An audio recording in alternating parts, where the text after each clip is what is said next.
కేరళను God's own country అని ఎందుకు అంటారు ఇప్పుడు అర్థమైంది. అందులో చూడడానికి చాలా ప్రదేశాలు ఉన్నాయి, కానీ హౌస్ బోట్ అనేది ఇంకా చాలా బాగుంటుంది. హౌస్ బోట్లో ప్రయాణం ఎక్స్పీరియన్స్ అనేది అస్సలు వర్ణించలేము మనము. మాకు జరిగిన ఎక్స్పీరియన్స్ని మేము ఈ వీడియోలో పూర్తిగా చూపించబోతున్నాము. వీడియో నచ్చిన వారు ఒక లైక్ చేసుకోండి, అలాగే చివరి వరకు చూడండి. ఇక దారి మధ్యలో మాకు కావాల్సిన సరుకు సామాను మేము రెడీ చేసుకోవాలి కదా. పిల్లలు ఆకలి అన్నప్పుడు ట్రైన్ ఎక్కడంటే ఇక్కడ మన కోసం ఆగదు కాబట్టి ఇంట్లోనే వాళ్ళ కోసం రెడీ చేసుకున్నాము మేము.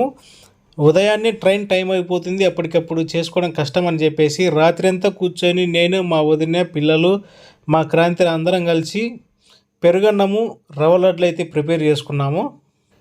మొత్తానికైతే రైల్వే స్టేషన్ చేరుకున్నాం మేము. కానీ మా టైం ఏంటో, రోజు వచ్చే ట్రైను ఈరోజు ఆలస్యంగా వచ్చింది మా కోసము.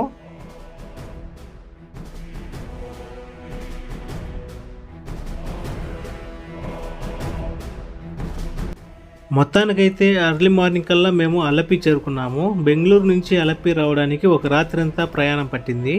రాత్రి అంతా ఫుల్గా నిద్రపోయి నిద్రమోకాలు వేసుకొని దిగి మా వాళ్ళు ఫుల్గా మేకప్ వేస్తున్నారు.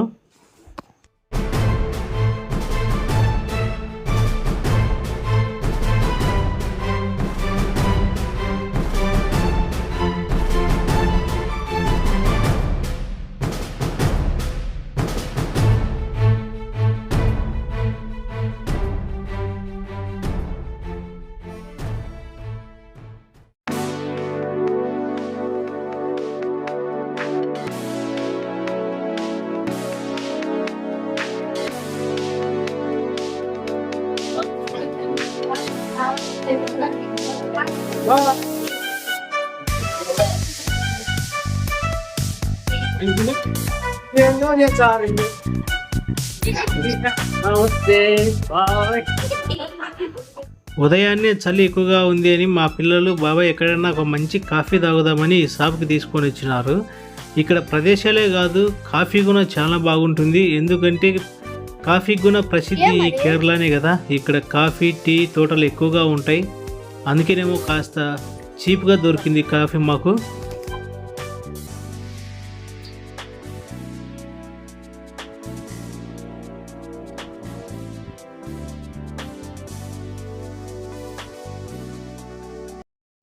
అలప్పినే అలప్పూజ అని కూడా అంటారు. అలప్పి రైల్వే స్టేషన్ నుంచి బోట్ హౌస్కు వెళ్ళే దారింట ఇది.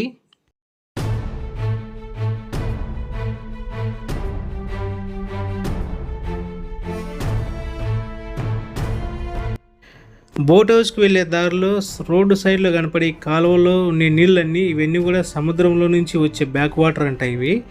ఇక్కడ చూడండి, ఇక్కడ నుంచే స్టార్ట్ అయినాయి పిల్ల పడవలన్నీ. ఇక్కడికి వచ్చి టూరిస్టులు అందరూ ఇక్కడే డబ్బులు కట్టి కావాలనుకున్న వాళ్ళు సొంతంగా ఒక బోటు తీసుకొని వెళ్తారంట వాళ్ళ ఫ్యామిలీ కోసము.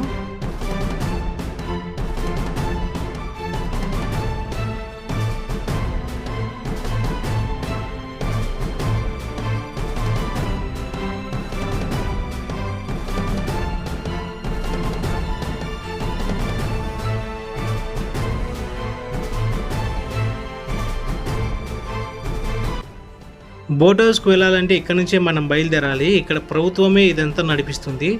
మన ఆర్టీసీ బస్సుల్లో ఎట్లయితే సీట్లు రిజర్వేషన్ చేసుకుంటామో ఇక్కడికి వచ్చి మనకు కావాల్సిన బోటుని సెలెక్ట్ చేసుకొని మనము ఇక్కడే రిజర్వేషన్ చేయించుకోవాలి.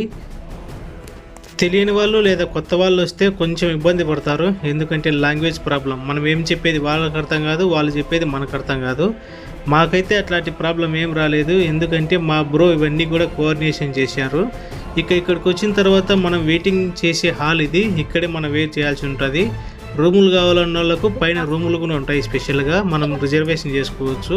అయితే వాటికి సపరేట్గా డబ్బులు కట్టాల్సి వస్తుంది. ఇక మా వాళ్ళు అందరూ సిక్కింది లేని ఫుల్ ఎంజాయ్ చేస్తున్నారు.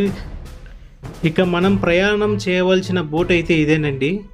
చూడండి ఎలా ఉందో, అంతా ఒక గుహలాగా కనిపిస్తూ ఉంది కదా బయట నుంచి చూస్తూ ఉంటే. ఇక్కడ ఇదే కాదు, చాలా ఉన్నాయి. ఓయమ్మ, అటు ఇటు చూసేన్ని ఉన్నాయి బోట్లు. అంటే రోజుకు ఎంతమంది ఇక్కడికి టూరిస్టులు వస్తున్నారో ఒకసారి అర్థం చేసుకోండి.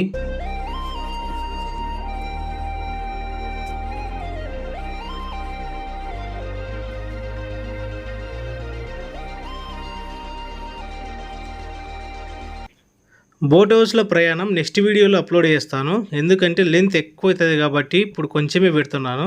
మన నెక్స్ట్ వీడియో కోసం మీరు మన ఛానల్ని సబ్స్క్రైబ్ చేయండి, లైక్ చేయండి. ఉంటా ఫ్రెండ్స్, బాయ్ మరి.